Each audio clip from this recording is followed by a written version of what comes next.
Welcome to this week's BitShares DEV Hangout. This recording is brought to you by the Beyond Bitcoin crew.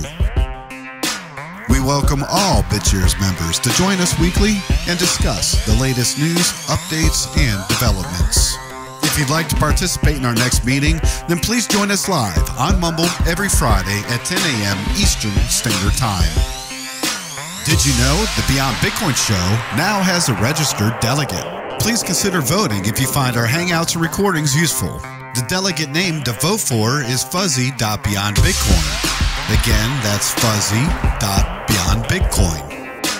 The Beyond Bitcoin crew would like to send out a big thank you to everyone who's already voted and allowing us the opportunity to serve the BitShares ecosystem and our valued community members. So once again, welcome and please enjoy the show. This is another Beyond Bitcoin Hangout. We're talking to Taulant today from Bitsapphire about a few things that are going on in his world right now, and I would like to also have you talk a little bit, Taulant, about the hackathon that you guys won and why you won it, and give some details on that end. So with that said, we all know the format. Try to be, as a community member, try to be respectful and ask as many questions as you would like to Taulant. Taulant, feel free to give explanations on anything, and if, you know, not every question has to be answered, so recognize that as well, everyone. And let's go ahead and get started. I'll pass the torch to you. Sure. Thanks, Fuzzy, for calling me. Unfortunately, I can't make it to every one of these episodes, though it's really awesome.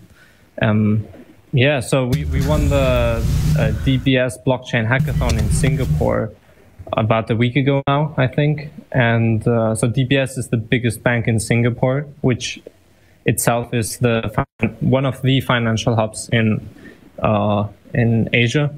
And we've won with one of our ideas. And it's been an amazing ride over there. We've talked to so many financial institutions and companies and individuals who are extremely interested in blockchain technology. And we've definitely seen a lot of things happening which we otherwise wouldn't have seen. So if anybody has any questions on what's happening over there, you know, just shoot and I'll answer them. Could you give us a quick overview of what the competition was about and what your particular winning entry in it was? Yeah, so I actually have to thank Fuzzy for the whole hackathon, you know, kind of happening, because he put me in touch with some people he talked to kind of randomly. I think he just reaches out to people about BitShares, and he said, you should talk to Taulant. And then one thing after another happened, and we teamed up with their startup that's in the incubator, the DBS incubator over there. And we took part together with our idea, and they did a lot of stuff, and yeah, so we presented it.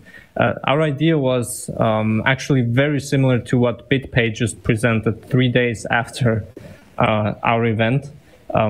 Which is a way of, it's essentially a new way of each and every institution having their own quote-unquote blockchain, and a way for these blockchains to interact with one another. We've identified from an more abstract point of view, information theoretical point of view, that we think each state machine requires its own blockchain, which is essentially an immutable distributed database or data structure, and that the next step should be to figure out a way for these centralized blockchains to talk to one another in a decentralized way. And yeah, so we did a very, very rough prototype on that, and we won with that quite easily, actually. The rest of the competition, it was, I think, 16 teams that actually presented. Almost all of them were part of the local blockchain incubator. Some very smart people in there made a lot of new friends. There was anything, you know, the second place went to somebody who thought of an idea how to turn your mobile phone into a bank for the unbanked, primarily in the developing world. And another one was how to do KYC via the blockchain. And there were tons of other stuff. So some very, very interesting competition over there. How much time did you have? How much time did you have to actually produce your hack or your solution? They didn't really say how much, but everybody was kind of already working on it for quite some time. But we put it together in just 2 days. And it's something really ridiculously simple. We just used Git, modified Git, took out SHA-1 for SHA-256, and turned it up in such a way that each database change of MySQL, in this case, creates a diff in Git with its own hash, which essentially is the equivalent of a transaction in a blockchain. And then we had we use the hashes as timestamping on Bitcoin with op return, which means that you could independently verify all changes of the database without having to trust the database operator.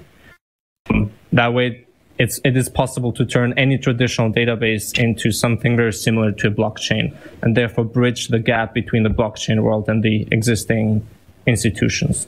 So it's that, a way, I think, is the primary innovation, is how you're able to take existing older style technology like MySQL databases and what have you, and allow them to be verified or having signatures put on them, hashed, so that they can be verified and then put to a blockchain where it's all proven.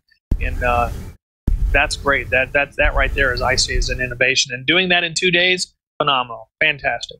And you couple some of these amazing things that are being done with some of the amazing things that you're doing. Because let's face it, you're doing some amazing things. You call them simple, but they're really smart implementations. Where do you see this stuff going in a couple of years?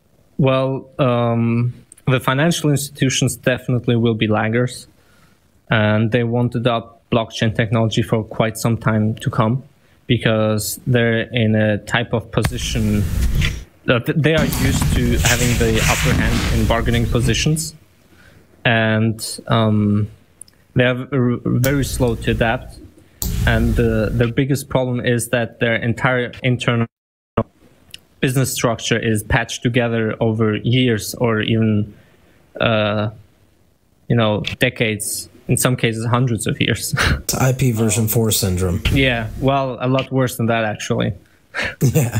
Just to give you an example, I've seen a presentation where it actually says how much it costs each bank to acquire a new user. It ranges anywhere between $200 to $1,500. One of these new banks out there, I think it's Fider in Germany or something.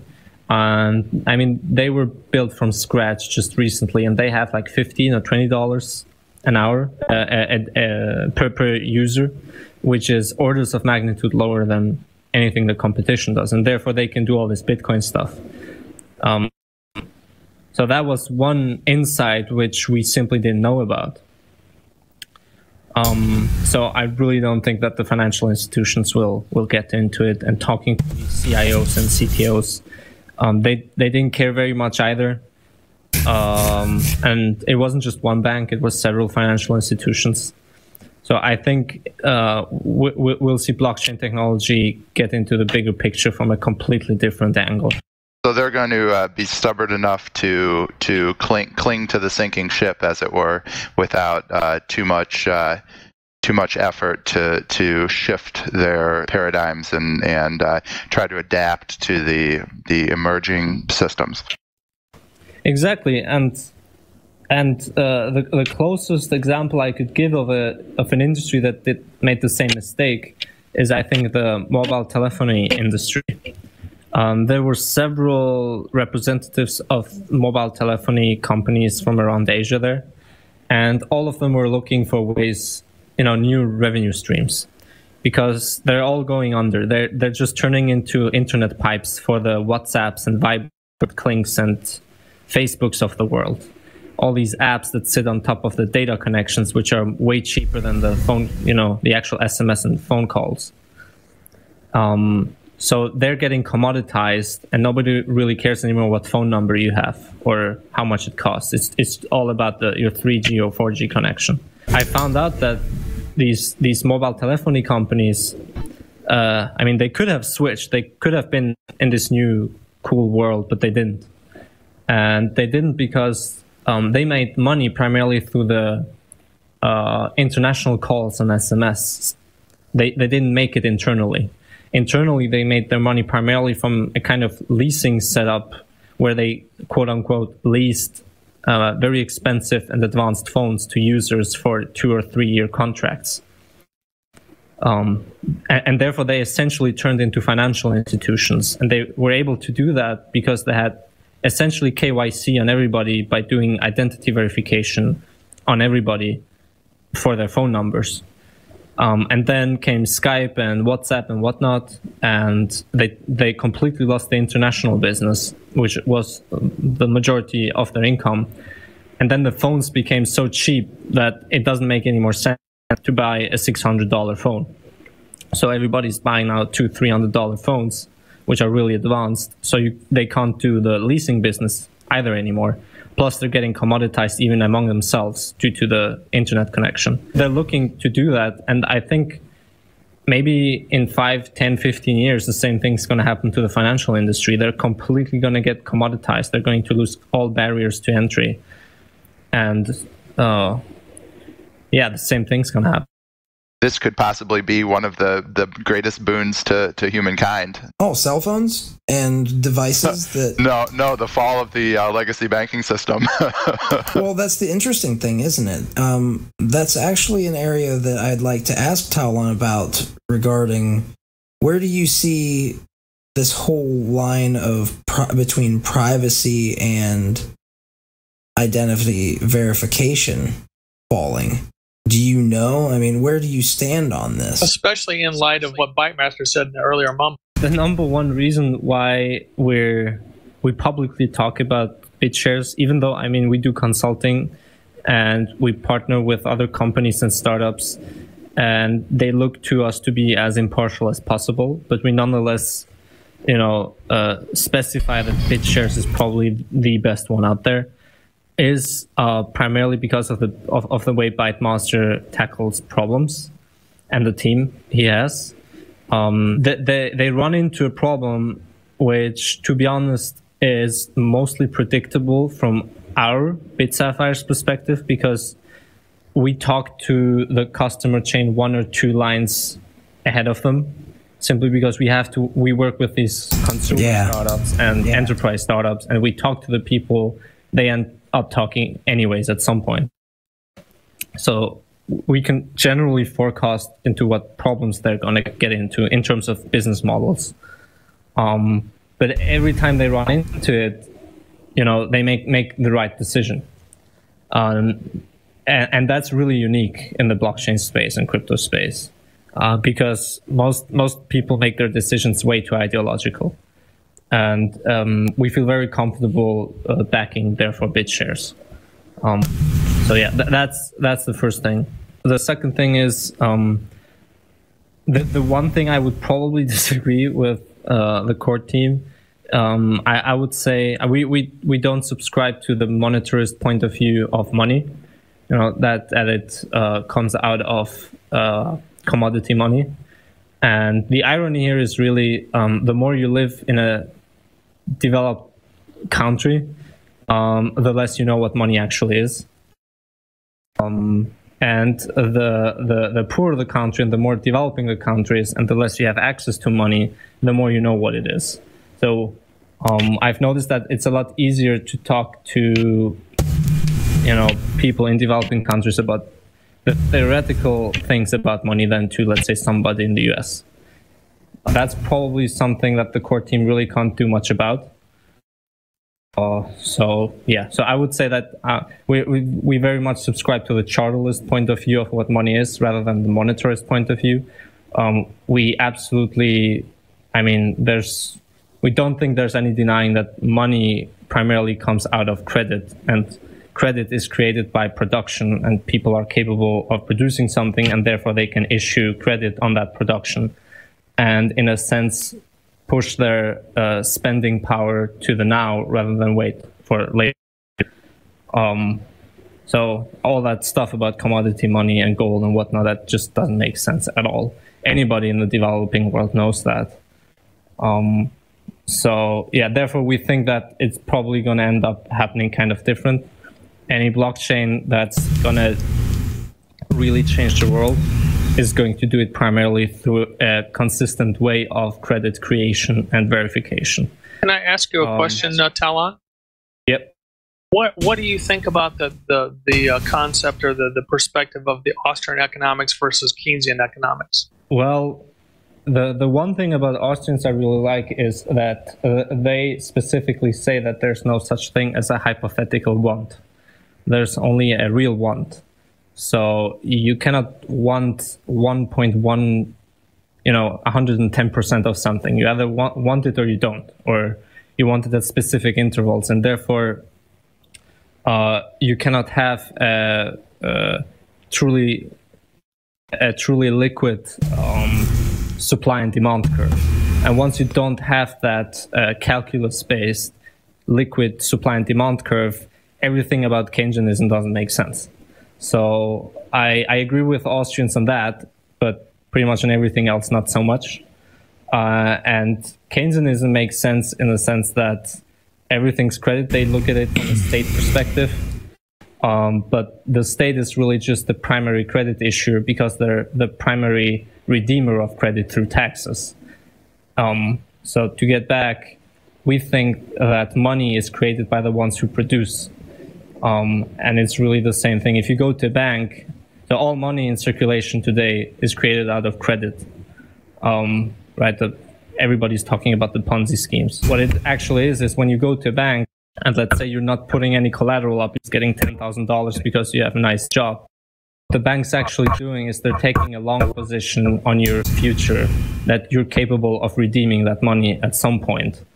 And they're making a bet, a hedge on your state transition, a hedge on you being able to fulfill a contract. And that's how money is actually created.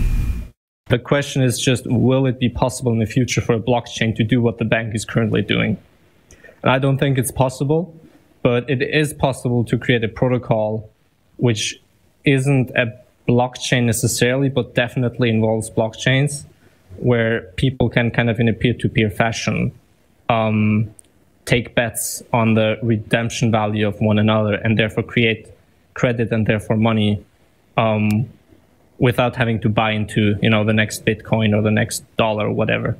So it's kind of Keynesianism on an individual level, whereas currently the Keynesian policies are implemented at a centralized global level. You're thinking of the advantages of the credit side of the Keynesian perspective, but done at the very grassroots lower level. Controlled by the community. Well, if you really want to read up on it, I would say I agree to 80 or 90% with a guy called E.C. Regal, .c.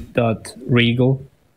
Hey, Taulant, I got another question. I think it ties in with all this because you mentioned, having a difference of opinion with the idea that commodities can actually be used as money, and I've kind of read a little bit, and my understanding is one of the prevailing theories about where the BRICS banking system and the Eastern blocks that are sort of up and coming in all of this, and I'm wondering if I know you're kind of right on the border there between the East and the West. So my question is, do you see a big difference at all between the sort of Western banking systems and the BRICS nations that are trying to sort of form their own parallel to the World Bank or whatever, and whether or not that has any chance of success in the long run, or whether these people or whether the Eastern banks that are trying to do this are just kind of creating a carbon copy of the West and are ultimately going to fail for the same reasons that the West is failing, and that maybe ultimately blockchain technology will rule all one day, or what's your take on that situation? The first point you made I don't think the commodities cannot become money or fulfill the role of money. I think they absolutely can, and it has been historically proven. But the value they have isn't imbued by the commodity itself through some sort of intrinsic something value, but it is imbued by the credit money with which it is exchanged, or the credit by which it is bought. It doesn't even need to be money necessarily. So, I mean, the classic example is the cigars in the prison camps, right? The second one, though, about the BRICS, I mean, they use the same institutional structure. And therefore, I mean, it's not much different. It's pretty much the same. The most they can do is create another parallel IMF, which hypothetically could drive down the interest rates of each individual country. Yeah, but then again, we're getting into geopolitics, and that's probably a whole different story. Well, you know, it's funny though, isn't it, how we can get into these types of discussions from cryptocurrency?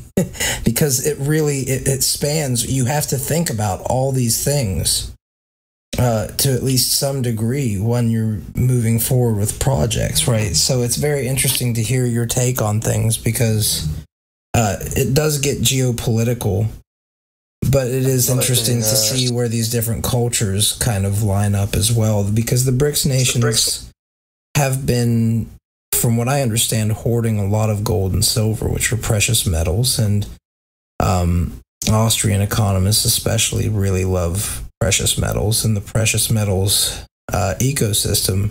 You do have people who they don't look at these as all different tools, and you know, let's face it, it's hard for people in general. Once we get an idea in our mind, we kind of tie our ego to it a little bit more than we probably should in general. So these ideas floating around there, like there might be currencies, reasons to have currencies that have different attributes, right? What do you mean by different attributes? There might be different ecosystems where you want a currency that's, for instance, that is going to be deflationary, and another one that's going to be more inflationary. It's almost like incentive structures that are created in video games. It's really how I kind of look at it, in terms of, like, there are different video games that have different kinds of ecosystems and environments and economies and communities. And all of that goes into creating, you know, the developers that pay attention to all those factors. They really generally end up creating a really awesome kind of economy that, or currency that is used in that economy, right? So I guess what I'm saying is these different, you can have different chains, different blockchain technologies, different currencies that exist for different reasons. In the BRICS nations, they're getting all this gold and silver.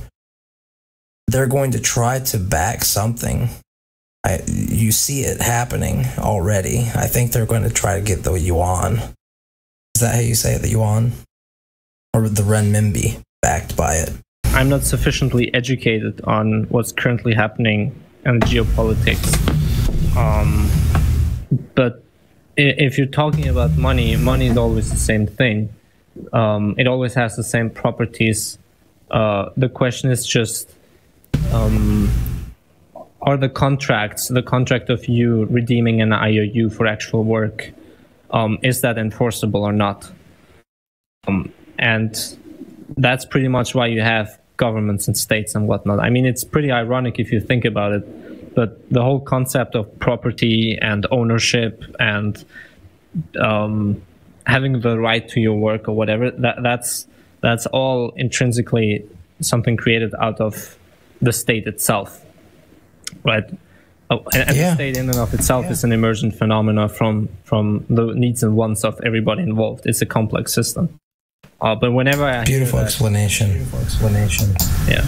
But every time I hear somebody saying that, you know, you can have property and ownership and whatnot in a world without a government and whatnot, I just think to myself, you know, what are they thinking? The government is primarily just a state machine, a set of instructions additionally backed with the monopoly of violence. Hopefully the monopoly. You see that in the developing world, right? Whenever the government is legitimate, meaning their instructions aren't legitimate, their set of instructions, and or they don't have sufficient monopoly of violence, meaning other groups have it, you're a de facto failed state, like the mafia or, I don't know, the Taliban or whatever. And it's pretty ironic because if you look at the mafia, the ownership structures only exist within the domain of the mafia or the Taliban or whichever group you're talking about here, right? It could be the, I don't know, Zapatista in Mexico or something. So yeah, it's a lot more complex. I hope the community will open up to these other ideas, because the whole Austrian thing isn't very healthy if you go full on just with that. I always liked about this discussion that we've had, because we've had this kind of discussion on a couple occasions, is that rather than having a governmental structure now, like it is today, we would have something that is more predictable, that is not as easily gamed, and it will be more transparent because of blockchain technology. So essentially what we would be doing is just like we would do in the music industry with something like Pure Tracks, or in the gaming industry with something like Play. You're taking out the middleman to a large degree and putting in contracts that are smart contracts that both parties enter into and sign. And that's how it's done. And that's, you know, we basically get governance generally into a place where it's not as easily corrupted because it's more transparent and it has all these awesome attributes that it gains from blockchain technology and smart contracts, right? Yeah, pretty much. I mean, it's a completely different beast, but in this case, the money itself as a contract has now its own domain and can be executed in its own domain independently on a blockchain, and that's the real revolution. I had a question regarding, I don't know if you're able to talk about Pure Tracks or BitShares music, but I had a question regarding the way it's going in terms of the streaming platform. There's talk about how it's trying to go ahead and cut up the middleman right here, but I'm confused as to how you can still make profit for an artist if you're not going and running ads, which was what the site seems to imply right here. If you're not running ads and you're still buying into the streaming platform. There aren't any ads such as the ones done by the competitors. I can say that much. And it's a new way of monetizing the system. But again, I can say that much. But the way it works, anybody in the world could create the competing peer tracks. That's the idea. And the added value isn't in owning the copyright of the music. It's rather in the content discovery, because in a world where there's a sea of content, an overflowing number of content that no single human being or institution could possibly sort out, the real challenge and the real added value is in the discovery mechanism. I can say that much.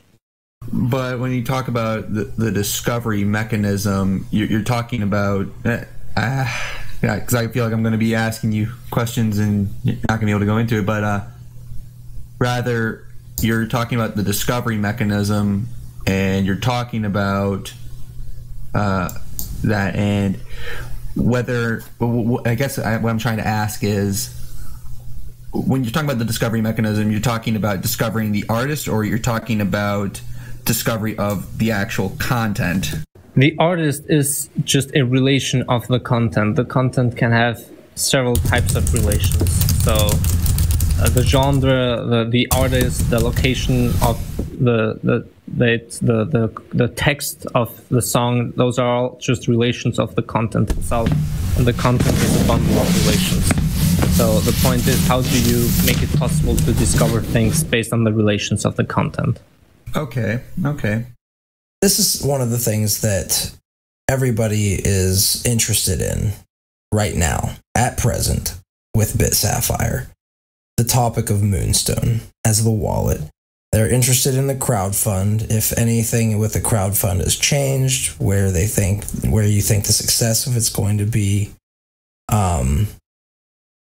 Is there going to be inclusion of delegated proof of stake 2.0 in all of this? So there's a lot of different questions. Would you like to dig into that a little bit?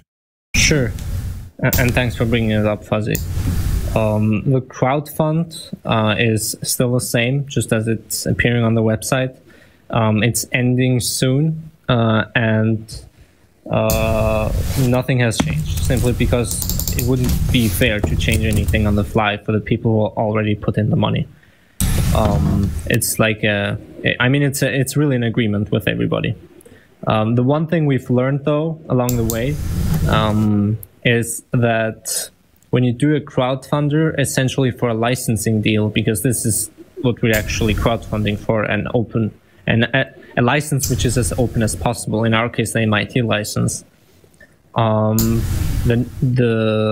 number one stakeholders, the people actually most interested in the license happening, are businesses, right, and developers. Now, currently, there's rather few developers in the BitShares ecosystem who would be actually interested in putting up money, but there are several businesses who are.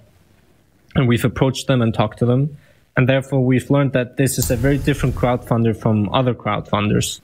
So if you take, for example, the case of the BitShares or Ethereum or other crowdfunders out there, people were interested primarily in the potential upside of the tokens themselves, kind of like the way you buy equity. And therefore, they were very tolerant to a lot of risk. With this, we did sweeten the deal with the repayment and the potential 15% upside, but that obviously doesn't remove the potential risk, which they still perceive simply because we don't have sufficient of a track record for these kinds of crowdfunders. This is the first crowdfunder for our internal software we organized, though we did organize also the Piotrexx crowdfunder. Now, while talking to the potential bigger donors, we found that there's a rather fascinating game theoretic issue here, which is that all of them want to put in money, and all of them want to have the open license for themselves, but none of them want to actually put in the money early on because it's in their interest to wait to the last second and hope that the crowdfund is reached by its own, and they won't have to put up any money and therefore have access for free to the license. This is something we simply did not anticipate, as we were looking at it as a traditional crowdfunder, like a feature crowdfunder some startups do. But this is primarily a group buy of a license. So that seems to be the primary issue here.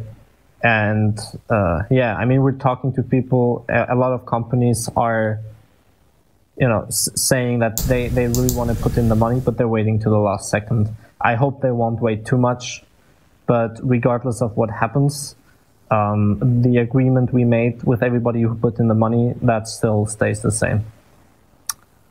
So everything about the repayment schedule and the 15% return all stays the same, regardless of whether we reach the goal or not. Another thing is about the BitShares 2.0, the updates. When I got back from Singapore, I heard for the first time about everything about BitShares 2.0. We talked about Daniel. We were scrambling there for a second, didn't want to make any announcements without consulting with them and really seeing whether our crowdfunder still makes sense. But now after talking with him, we're very pumped, and I can say that the crowdfunder now makes even more sense. it's definitely going to be a lot simpler, lot simpler, easier to repay anything that's going to get paid through the worker setup that's being discussed, and through the delegated vote setup that has also been discussed. So we're very happy about that. That's it for now. Well, that's something that's been interesting to me, is sometimes, at least on my end, whenever I see these big changes, I think from the idealistic point of view. And it's funny to me because this kind of like the activist in me, right? And what I see this technology doing that's going to really fix a lot of the things that I think are problems. And a lot of people, when you generally talk to them, they say, oh, there's nothing you can do about it. And then I can say, well, guess what? We can, right? But then when you talk to the people who are generally actually engineering it, they always talk about, keeping ideology out of it and keeping it open. And this whole open source thing causes problems as well, though, right? Like you said, because a lot of people who might want to see Moonstone developed, many of them might just wait and hope that someone else does it, even though the chance might be very low that somebody else would do it, with the knowledge that they're not going to get anything back. Regardless of whether we reach our goal or not, Moonstone is going to be developed and will be released, and we're also planning for the second and third version, because we're planning for this to be an actual business that makes returns and is going to grow really rapidly. And I can say that with all the updates coming from BitShares 2.0, this is going to make a lot of things easier for us in terms of business development. Can you speak, Taulant, about the thermometer of the crowdfunding? And where are you at in the relative to the goal percentage-wise? We're at just, I think, $26,000 or $27,000 from individuals doing crowdfunding. So we're quite far away from the final goal. However, we have several private donors to whom we've talked to who are interested in putting up significant sums. But again, the problem here is that all of them want to put in the money at the very end, which creates issues for us because the earlier we get the funds, the better. So I hope we can write up a kind of review of everything once everything is done, whether we reach it or not, and help anybody for future projects who want to use the same strategy to do it a lot better. With kickbacks or offering some licenses that people can buy on higher levels. Because the majority of people apparently simply weren't interested in the 15%. Most of them are actually interested in a license, right? In it actually being open source. That has been very interesting for us because they perceive it as way too risky. Now that said, once we release it and once everything works, I believe that, and once we repay everybody, well, doing the buyback in this case, we believe that the perceived risk for future projects is going to be considerably smaller. Yeah, I agree. And then it's going to be an explosion. Well, then it's easier to do a crowdfunder in this style. And now you're a new guy, and with all of this scamming going on, it's hard to convince people that you're trustworthy. It's true. Well, beyond that, it's also very much a bear market at the moment in crypto. I don't know if you've seen, but most of these crowdfunders can't reach their goal at the moment. It's not just us. Yep. Right. Though we might still reach it, I don't know. Right. There's been some people promising a lot of donations, but let's see what's going to happen. We talked to one crowdfunder. They were shooting for 5 million, and they just reached 500,000. Right. If they did the same thing 2 years ago, they probably would have reached 5 million.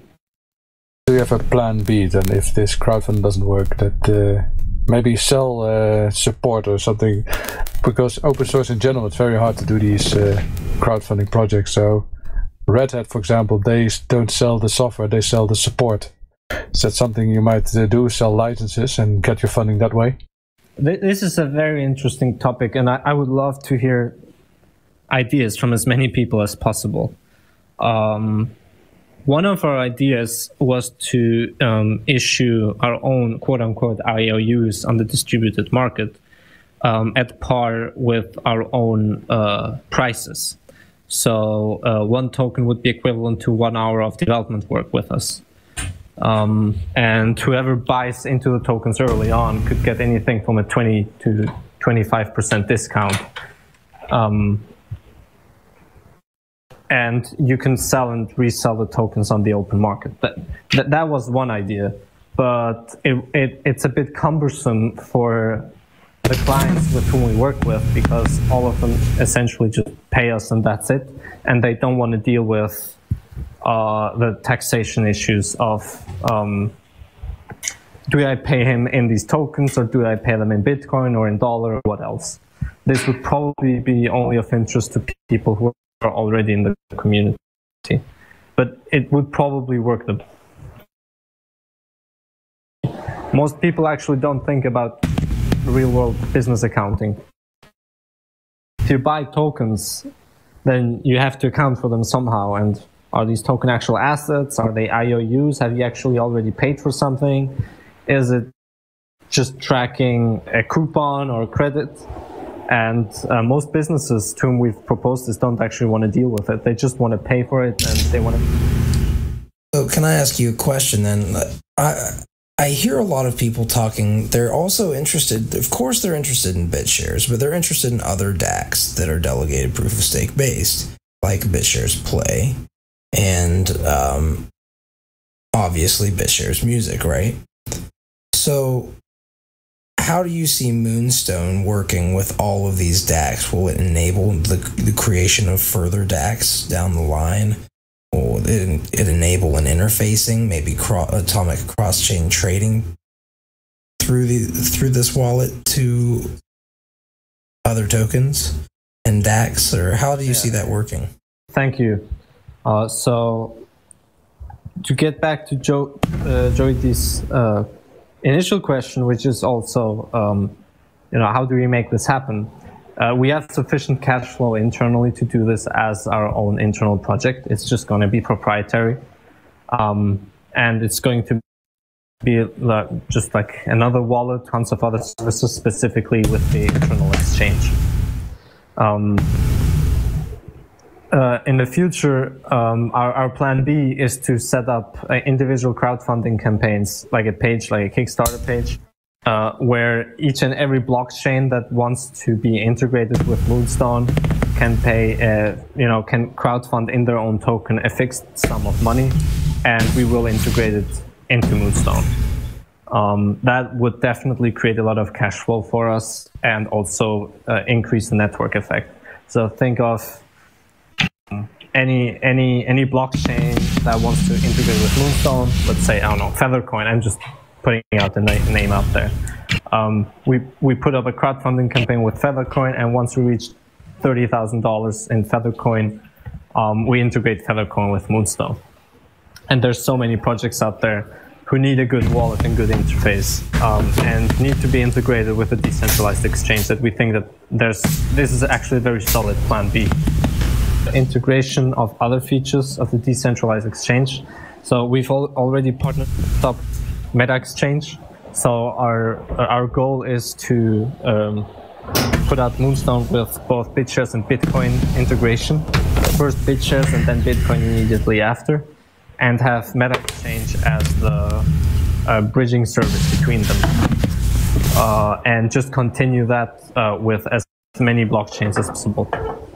The long-term goal is to really use the order book of BitShares itself to do kind of a multi-sig setup where BitShares is used as the order book, but it is possible to actually trade other tokens, other blockchain tokens, through the internal order book.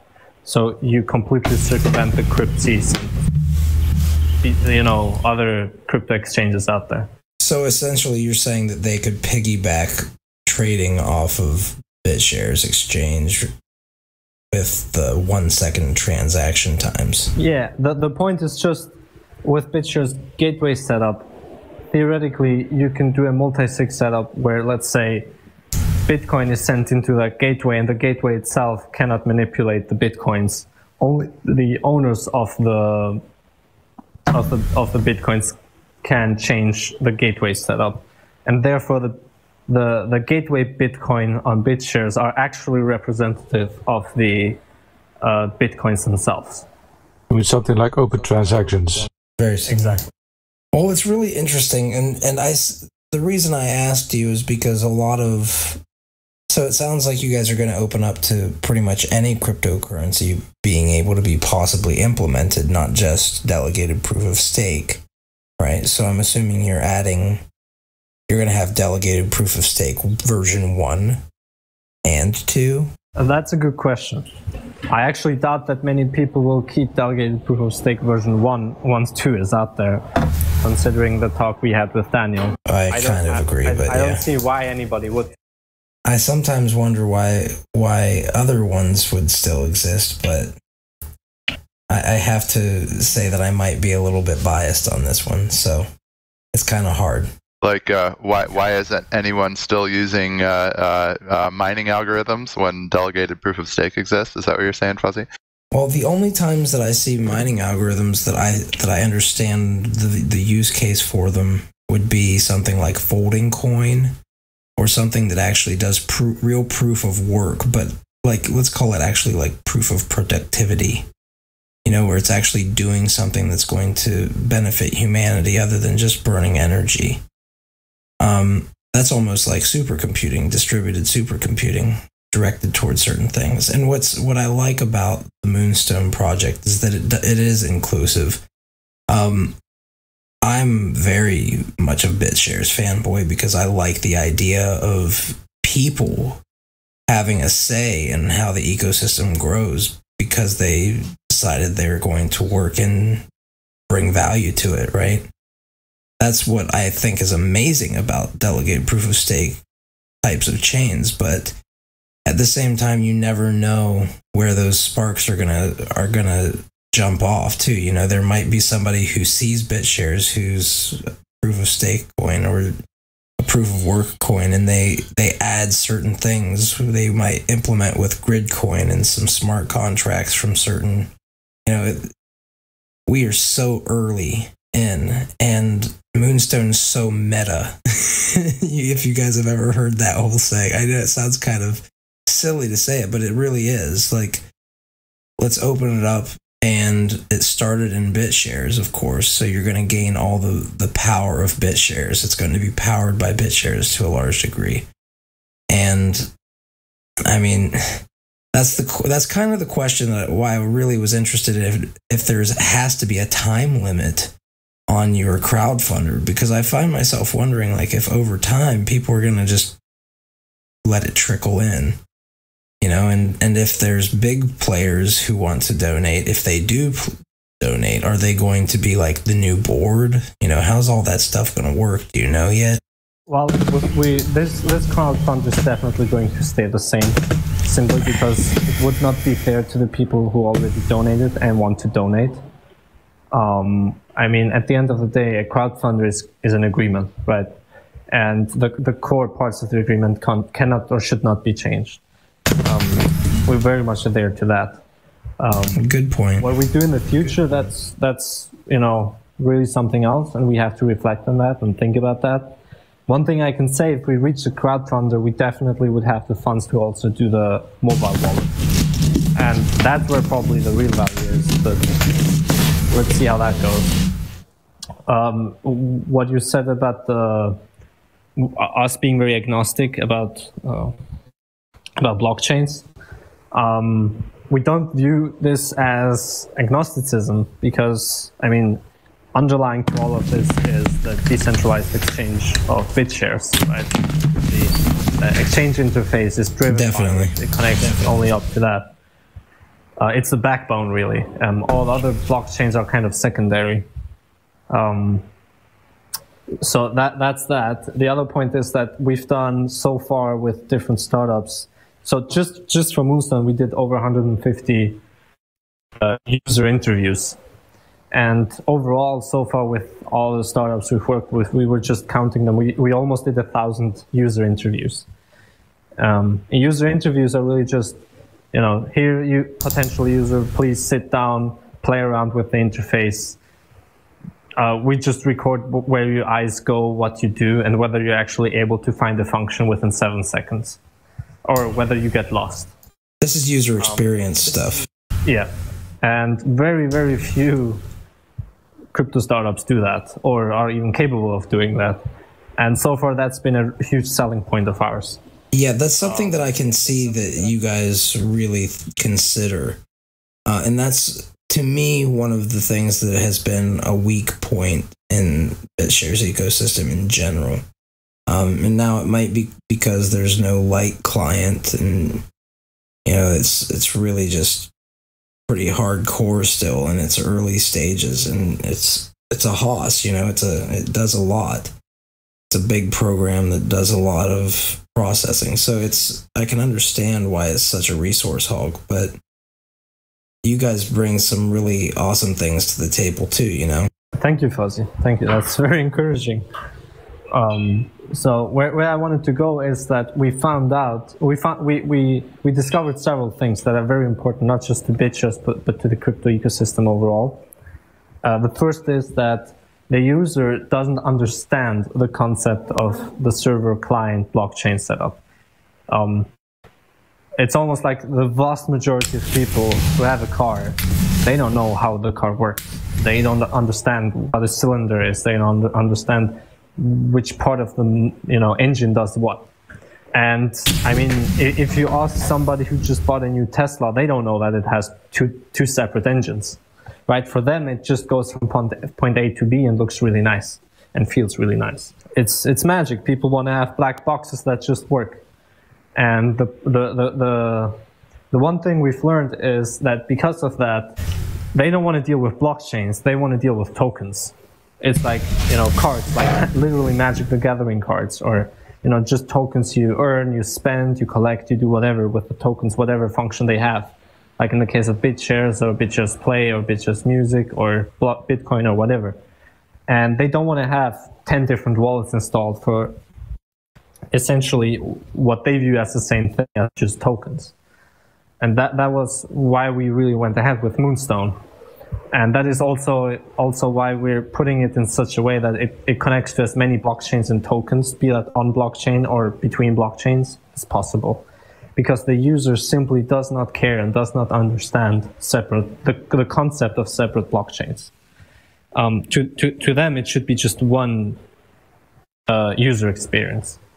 The second one, the second thing we've learned is that the vast majority of users, and don't take this on the wrong foot, the vast majority of users are simply incapable of dealing with public-private key setups.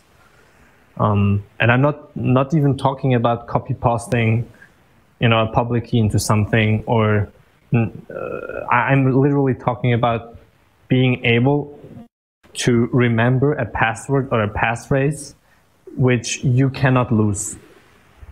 Literally, right? People don't want that. People don't want to be 100% in charge. They want to have a backup. I'm talking here about like 95% of the users we were working with. This is going to be a huge issue in the future for all cryptos out there. But I think that just because of that, you won't actually see normal everyday users use crypto the way everybody thinks they will. The vast majority of users won't have ownership over their private keys. They will, at the very least, let a third party manage their private keys just because of that. And the blockchain will really just be used as a clearinghouse between such institutions. It's interesting because what I keep hearing is the same dang theme that Bytemaster talks about, really, where it just more and more it just comes down to the users themselves. And Richard Stallman talks about this with the free software movement. The users themselves have to be the ones who, on a granular level, individually secure themselves. And that's what needs to happen for real privacy. Or if you go for the ease of use, which is always going to need to be an option if you want mass adoption, you're right. You have to have an element that's not going to be as private. It's going to have a little bit more counterparty risk in terms of there's a third party who's doing these things for you, you know? We're just sort of open sourcing the banking system in general. I mean, if this all existed right now, everyone who saw what was going on and saw the rampant criminality and fraudulent activity would have the option to educate themselves on how to keep track of their own private keys and pull them away.